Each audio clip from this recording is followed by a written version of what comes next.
రవి, మణి అనే ఇద్దరు మంచి స్నేహితులు. ఒకరోజు మణి చాలా టెన్షన్గా రవి వద్దకు వచ్చాడు. రారారా, పెద్ద సమస్య. నా మొబైల్ పోయింది. ఏమిట్రా? ఎప్పుడు? ఎక్కడ పోయింది? నిన్న రాత్రి నిద్రపోయే ముందు నా దగ్గరే ఉంది. ఉదయం లేచేసరికి లేదు. మంచంపై చూశావా? అవును. దుప్పటి కింద 2 సార్లు చూసా. ఫ్రిజ్లో చూశావా? ఏంట్రా, ఫ్రిజ్లో మొబైల్ ఏం చేస్తుంది? నిన్న నిన్ను చూసా.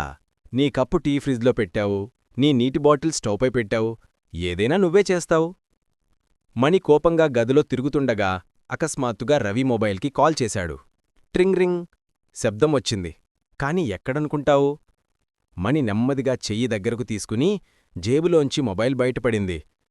అబ్బే, ఇది నా జేబులోనే ఎందుంది? నీ జ్ఞాపకశక్తిని కూడా ఫ్రిజ్లో పెట్టేసినట్టుంది. ఇద్దరూ పెద్దగా నవ్వేశారు.